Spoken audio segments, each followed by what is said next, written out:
सो दोस्तों आज हमारे पास है HP का 14S लैपटॉप। इसमें हम लोग दोस्तों क्या करेंगे, SSD अपग्रेड करेंगे। इसमें हम लोग बेसिकली क्या करेंगे, जो हमारा OS है इस SSD में हम लोग इंस्टॉल करने वाले हैं। देखिए ये हमारा हिंगविजन का SSD है जो 250 GB का है। इसको हम लोग इस सिस्टम में इंस्टॉल करेंगे। देखिए कुछ इस तरह से पैक होकर आया है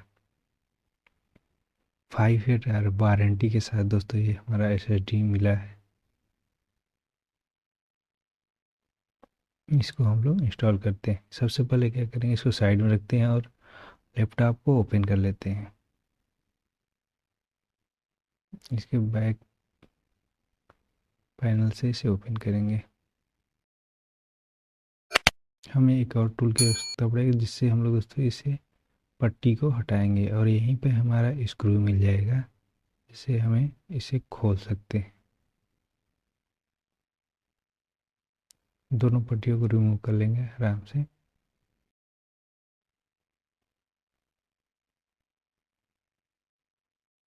और सभी पेज को बारी बारी से खोल लेंगे।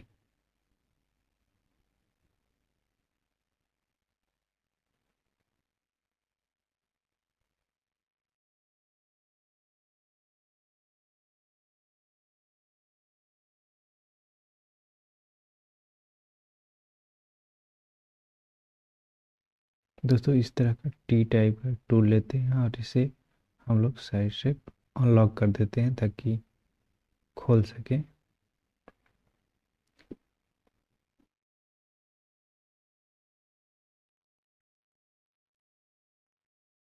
इसे आराम से करेंगे, देखेंगे कि स्क्रैच ना लग जाए। देखिए कुछ इस तरह से हम लोग बॉडी को ओपन कर लेंगे। बहुत आसानी से दोस्तों लैपटॉप खुल जाता है, ज़्यादा दिक्कत नहीं होता है आपको। अब देखिए ये हमारा बैक कवर इसको साइड में रखते हैं। यहाँ पर देखिए हम लोग SSD स्लॉट देखने को मिल जाएगा, यहीं पे हम लोग अपने SSD को इंस्टॉल करेंगे। इससे हम लोग SSD को यहाँ पर इंस्टॉल करने वाले हैं दोस्तों।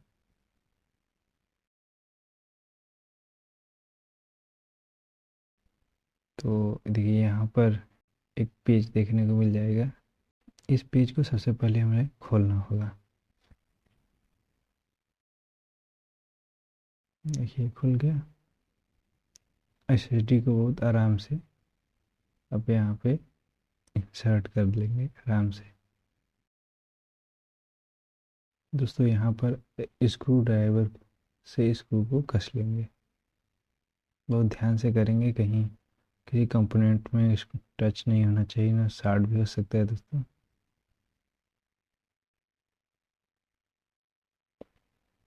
ये हमारा प्रॉपर इंस्टॉल हो गया।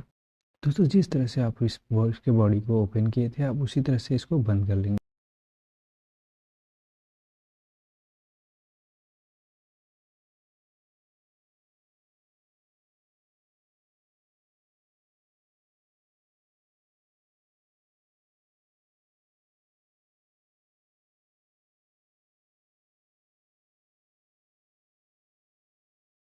अब दोस्तों बात करेंगे, हम इसको ऑन करके चेक कर लेते हैं एक बार। देखिए हमारा पावर ऑन हो चुका है। अब अभी जो दोस्तों है हमारा पुराना OS से बूट लेगा, तो हमें कुछ सेटिंग करना होगा ताकि हमारा पुराना HDD से हमारे SSD में सारा OS की फाइलें ट्रांसफ़र हो सके, या मतलब उसी तरह का same to same clone create कर सके। तो इसे ऑन हो जाने देते हैं।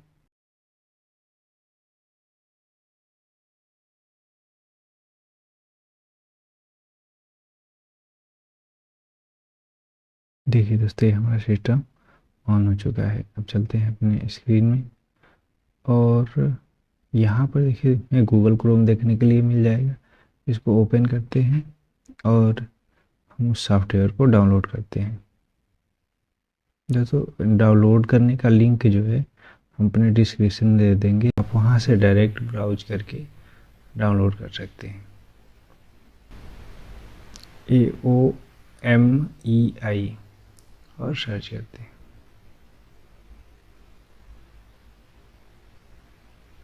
और यहाँ से हम लोग 9 वर्जन का डाउनलोड कर लेते हैं।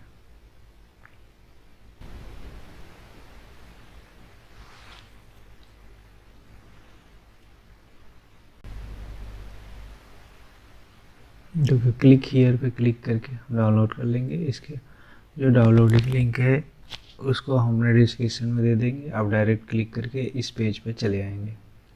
तो इसे हम डाउनलोड हो जाने देते हैं। देखिए हमारा डाउनलोड हो गया। अब इसे डबल क्लिक करते हैं, ये हमारा ओपन हो जाएगा। दोस्तों यहाँ पर पासवर्ड जो फिल करना है 1 2 3 होगा और ओके कर देते हैं। अब इसमें क्या है, देखिए यहाँ पर सेटअप फाइल है, इसको हम लोग इंस्टॉल कर लेते हैं।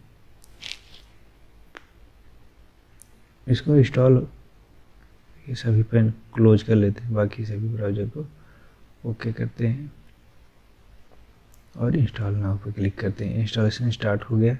यहाँ देखिए कुछ इसके अलग अलग वर्जन है जिसका क्रैक फाइल हमें देखने को मिल जाएगा। तो हम लोग प्रो को एक्टिवेट करने वाले हैं, तो इस फाइल को कॉपी और पेस्ट करना होगा। तो सबसे पहले इसे इंस्टॉल हो जाने देते हैं। ये देखिए हमारा इंस्टॉल हो गया। इसके बाद राइट क्लिक करेंगे और इसके लोकेशन पे जाएंगे। देखिए यहीं पे हमें उस फाइल को कॉपी करना है। प्रो मोड के जो फाइल है इसको कॉपी फाइल करते हैं और यहाँ पर पेस्ट कर लेते हैं, रिप्लेस कर देते हैं, कंटिन्यू करते हैं। ये हमारा फाइल रिप्लेस हो जाएगा। अब हमारा एप्लीकेशन प्रॉपर एक्टिवेट हो जाएगा। तो उसको ओपन करके देखते हैं। यहाँ पर अपडेट का मैसेज आ रहा है, इसको क्लोज कर देते हैं। अब यहाँ पर हमें दोस्तों सिंपली क्रिएट करना है क्लोन डिस्क पे क्लीन और नेक्स्ट क्लिक करना है। क्लोन डिस्क पे क्लिक करके और देखिए यहाँ सेलेक्ट करना है सोर्स डिस्क, फर्स्ट डिस्क को सिलेक्ट करना है। अब देखिए हमारा नीचे जो वाला डिस्क है SSD एडिनेशन डिस्क है, इसको सेलेक्ट करेंगे, नेक्स्ट करेंगे और फिनिश कर देंगे। ये हमारा कंप्लीट हो गया। अब सिंपली अप्लाई पर एक बार क्लिक करते हैं। देखिए अप्लाई पे ऐसे ही क्लिक करेंगे और प्रोसीड पे क्लिक कर देते हैं ताकि हमारा ये प्रोसेस स्टार्ट हो जाए कॉपी होने का। मतलब सेम टू सेम जो हमारा OS SSD में था वो कॉपी होके SSD में चला आएगा। तो वेट कर लेते हैं, इसे होने देते हैं।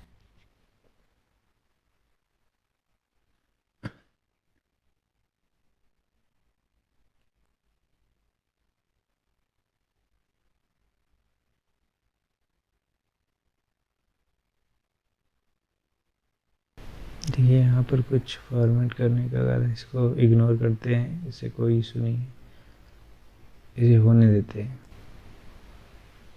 दोस्तों आप इस प्रोसेस को फॉलो करके आप अपने पुराने HDD के डेटा को SSD में ट्रांसफ़र कर सकते हैं।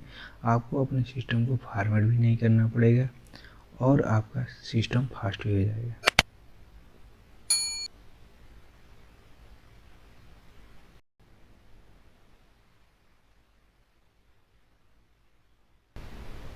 ये देखिए प्रोसेस हमारा कंप्लीट हो चुका। ओके के मैसेज पे क्लिक करते हैं और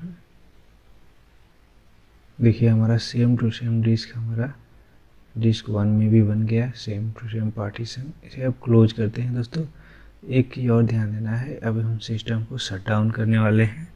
शट डाउन करने के बाद दोस्तों आप अपने पुराने वाले HSD को रिमूव कर सकते हैं। रिमूव करने के बाद ये हमारा SSD से बूट होने लगेगा। जब आपका SSD से बूट स्टार्ट हो जाएगा तो आप फिर से HSD को इंस्टॉल कर सकते हैं और ये आपका सिस्टम प्रॉपर काम करने लगेगा।